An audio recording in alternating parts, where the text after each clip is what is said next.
जी हां दोस्तों, गजब हो गया। देश के एक बड़े पत्रकार को सीधे सीधे धमका रहे थे मोदी शाह के मंत्री ललन सिंह। मौजूद पब्लिक ने घेर करके निकाल दी सारी हेकड़ी, बुलानी पड़ी फोर्स। मगर तेजस्वी को क्यों कहा गया, आंखें निकाल लेंगे। स्वागत है आप सभी का। आप देख रहे हैं द राजनीति का विशेष सेगमेंट खबर और विश्लेषण। मैं हूं जबार खान। क्या बिहार चुनाव में इस तौर पर भारतीय जनता पार्टी और एनडीए हर गुजरते घंटे के साथ धराशायी हो रही है कि उनकी कोई टीम का कोई शख्स कह रहा है कि तेजस्वी कम बोलो, तुम्हारी आंखें निकाल लेंगे। मोदी शाह का एक मंत्री जो सीधे सीधे कैमरे पर देश के एक बड़े पत्रकार को सीधे सीधे धमकी देने लगा। मगर जनता दोस्तों जब अपने पर आती है तो सबको उसकी औकात दिखाती है। ललन सिंह को उनकी औकात दिखाई है जनता ने।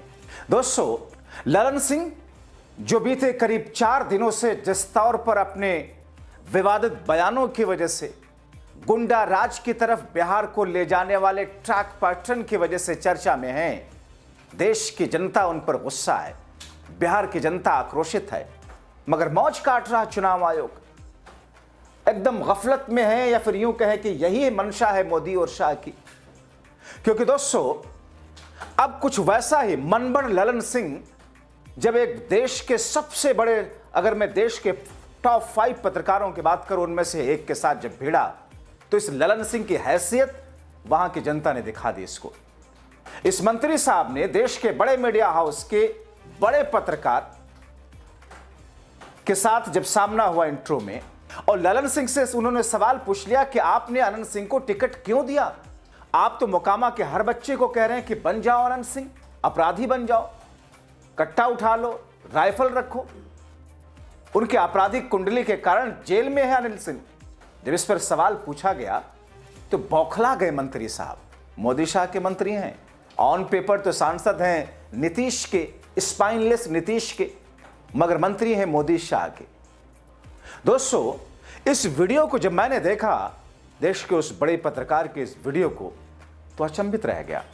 ललन सिंह जो पॉलिटिकली मैच्योर खुद को अलग अलग जगहों पर दर्शाते हैं, क्या इतना बौखला जाएंगे?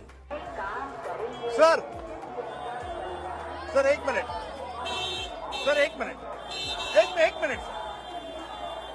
कैसे है ललन सिंह जी?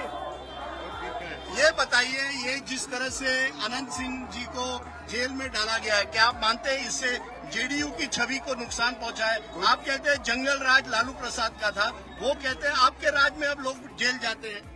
जेल जाना अलग चीज है जी। अनंत सिंह जी ने कानून का सम्मान किया है जी। और नीतीश कुमार के राज में जो कानून का राज है उसका सम्मान किया है। पर आपने ऐसे कैंडिडेट को क्यों टिकट दी जो मर्डर के केस इतने हैं उनके खिलाफ? छोड़िए ना, आप किसको किसको बताइएगा? रितलाल को नहीं दिख रहा है आपको? आपका माइंडसेट कुछ दूसरा है, आपके नैरेटिव दूसरे हैं, तो आप अपने नैरेटिव को मेरे मुंह पर मत डालिए। रितलाल आपको बता रहे हैं ना, जाके पूछिए ना। रितलाल यादव क्या है? स्वतंत्रता सेनानी है जो मारा गया। जी नहीं। दुलार यादव जो मारा गया? जी नहीं। पहले आप ये बताइए ना, जिसको तेजस्वी यादव जी ने दानापुर से टिकट दिया वो स्वतंत्रता सेनानी है? आपकी नजर में हो सकता है, इसलिए कि मुझको पता है आपका नैरेटिव अलग है। बहुत बहुत धन्यवाद। आप मुझे इनके बारे में बताइए ना, अनंत सिंह का आपको जो समझ में आता है प्रचार करिए। अनंत सिंह को किस तरह से आप देखते हैं? भैया आपका नैरेटिव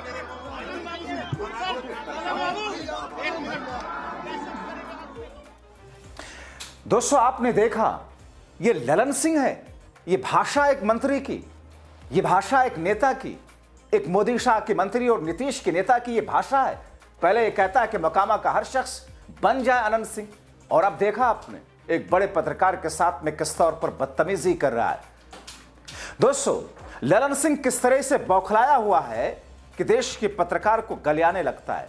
मगर उसको लगा था कि मामला उन्हीं तक रह जाएगा, लेकिन शायद वो भूल गया कि सोशल मीडिया का जमाना है, सेकंडों में बातें फैलती हैं। माफी चाहूंगा ललन सिंह के करीबी लोगों से कि मैं उसी की भाषा में उसके लिए शब्द प्रयोग कर रहा हूं। ललन सिंह जिस तौर पर कह रहा है, क्या कोई नेता मंत्री ये कह सकता है कि अनंत सिंह ने कानून का सम्मान किया है? हत्या करके कानून का सम्मान किया है, जेल में जाकर कानून का सम्मान किया है, इसीलिए डिजर्व करता है ये ललन सिंह ऐसी भाषा का। और इसीलिए जैसे ही ललन सिंह आगे बढ़ता है, आगे जाकर बीजेपी के एक नेता को अपने साथ गाड़ी में बिठाता है रोड शो के लिए, कैसे जनता वहां इकट्ठा होती है, जनता उसका कैसे गिरबान पकड़ती है, किस अंदाज में उसकी सारी हैकड़ी निकाल देती है। खामोश हो जाता है ललन सिंह। देखिए और सुनिए बीजेपी के उस बड़े नेता के साथ जब ये जा रहा था, कैसे जनता ने वहां जाकर के किस तौर पर इसी की भाषा में इसके लिए तू तड़ाक कर दी। हॉस्पिटल आदि के बारे में क्यों नहीं बोलते हैं सर आप कभी कुछ? यहाँ का क्या समस्या का समाधान होगा कि नहीं सर? क्या है, क्या व्यवस्था है वहाँ? व्यवस्था तो फिलहाल ललन बाबू के पास इतनी अच्छी पदवी है, 8700 करोड़ का बजट है इनके पास एक साल में, जो कि 40,000 करोड़ का होता है 5 साल में। क्या उसका क्या कर रहे हैं? उस पैसे का कहाँ जा रही है वो धनराशि? 5 विधानसभा है, कोई जवाब नहीं। कोई जवाब दीजिए। हम लोग भी वोट करते हैं, ये मोकामा के साथ इतना सौतेला व्यवहार क्यों? जवाब दीजिए। 14 तारीख को बात नहीं है। यही होता है, सवाल करने पर यही होता है यहाँ। दोस्तों इसीलिए मैं बार बार कहता हूं कि आपके पैसे, आपके टैक्स पर मौज काटने वाले लोग, ये राजनेता, 27,000 रुपए किलो विदेशी मशरूम खाने वाले ये नेता, 10 लाख रुपयों के सूट पहनने वाले ये नेता, और जिनके कुर्ता पजामा चश्मा को आप देखेंगे तो आप बौखला जाएंगे कि गरीब भाई के घर में इतना पैसा नहीं कि अपने बीमार मासूम बच्चे का इलाज करा सके। मगर ये लोग क्या करते हैं? जरूरी है कि आप उनसे पूछें। आप उनसे पूछेंगे नहीं कि हमारे पैसों को क्या हुआ, कहां याशी की, कब हमारा काम करवाओगे, तब तक याद रखिए इनके कान पर जूं नहीं रेंगेगी, इनकी चमड़ी बहुत मोटी होती है। क्योंकि दोस्तों अगर ये वाकई सही गलत न्याय विकास की बात सोचते, अपराधियों के लिए खड़े फिर ना होते। यही ललन सिंह है। मोकामा सीट पर अनंत सिंह के प्रचार के लिए जब पहुंचा तो अनंत को संत बताने लगता है।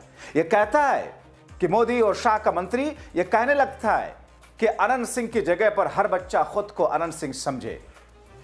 क्या दर्शाना चाहता है ये? क्या कहना चाहता है ये? और चुनाव आयोग जिसकी रीढ़ की हड्डी ही नहीं, वो चुनाव आयोग, आजकल आप एआई पर कई सारे वीडियोस देख रहे होंगे जिसमें कहीं मोदी बैठे हुए हैं, शाह बैठे हुए हैं, उनके जूते को साफ करते हुए पत्रकारों को दिखाया जा रहा है। ये स्तर गिरा लिया है। इसीलिए मैं गटर पत्रकार कहता हूं। हालांकि वो फोटोज और वीडियो एआई के होते हैं, लेकिन जब जनता ये यकीन कर ले कि समाज इसी तरफ ले जाने की कोशिश की जा रही है इन गुजराती भाइयों के जरिए, तो फिर देश का माहौल अपने आप जनता ही जागरूक होगी, और जनता जब जागरूक होगी तो फिर स्थिति बदलती जरूर है। दोस्तों चुनाव आयोग खामोश बैठा हुआ है। क्या है निष्पक्षता और पारदर्शिता का मतलब? क्यों कराया जा रहा है चुनाव? घोषित कर दीजिए बीजेपी एनडीए के प्रत्याशियों को विजेता। देश के एक वरिष्ठ पत्रकार ने जो लिखा वो मोदी शाह चुनाव आयोग के राजनीतिक चेहरे पर जन्नाटेदार तमाचा है। वो लिखते हैं, यह है जंगल राज का असली नमूना। सत्तारूढ़ दल का एक नेता एक माफिया के पक्ष में खड़े होकर कह रहा है हर आदमी अपराधी बनकर एक बड़े अपराधी को चुनाव जिताए। ललन सिंह की यही असलियत है, यह उनकी जातीय पहचान भी है, और यही नीतीश के मंत्री की पहचान है। नीतीश इस पर चुप रहेंगे, मोदी शाह तो खैर तालियां बजा रहे होंगे। मोदी के मंत्री का वो बयान फिर सुनिए, सोचिए। पब्लिकली अगर वो ऐसा कह रहा है तो फिर बंद कमरों में किस तरीके की साजिश को अंजाम देते होंगे ये लोग। अनंत बाबू ने नीतीश कुमार जी के कानून का राज का सम्मान किया और सम्मान करके आज वो हम लोगों के बीच में नहीं है। और जब हम लोगों के बीच में नहीं है तो हम सबों का दायित्व है कि एक एक व्यक्ति अनंत सिंह बनके चुनाव लड़े और एक बात जान लीजिए, जब अनंत बाबू यहां थे तो मेरी जिम्मेवारी कम थी। आज वो नहीं है तो हमने आज से मोकामा के चुनाव का कमान संभाल लिया। तो इसलिए आपसे आग्रह है, इसलिए आपसे विनती है कि आज के बाद चुनाव में एक एक व्यक्ति पंडारक के एक एक आदमी अपने को अनंत सिंह मान के चुनाव लड़े। और दोस्तों अब इसी एनडीए और बीजेपी की कथित तौर पर बी टीम और ओवैसी की पार्टी जिसके नेता का एक बयान आपको दिखाते हैं। कहा यह जाता है कि साहब ओवैसी और ओवैसी जैसे लोगों की राजनीति दरअसल भारतीय जनता पार्टी और उनके लिए काम करती है।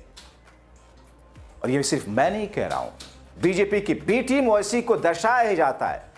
मुझे खुद बतौर मुस्लिम आपत्ति है ओवैसी की राजनीति से, क्योंकि ओवैसी जिस अंदाज में राजनीति करता है, जाहिर तौर पर एक सेकुलर, एक लोकतांत्रिक देश में जहां मुस्लिम अल्पसंख्यक हों, वहां पर उसकी राजनीति दरअसल मुस्लिम विरोधी भी है। पूछिएगा किसी अपने बुद्धिजीवी से जाकर, मैं किसी और शो में इसको दर्शाऊंगा।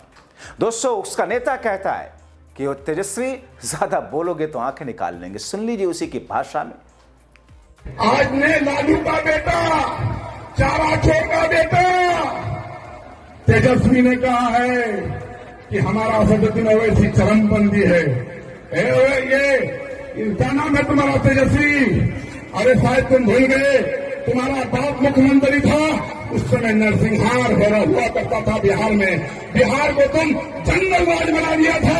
लालू राज में चारा छोर का बेटा, जवान लगाम लेकर के बोलो, असदुद्दीन साहब आज सिर्फ बहादुरगंज का नेता नहीं है, किशनगंज का नेता नहीं है, बिहार का नेता नहीं है, हैदराबाद का नेता नहीं है, बल्कि 30 करोड़ मुसलमानों का आवाज बना रहा है।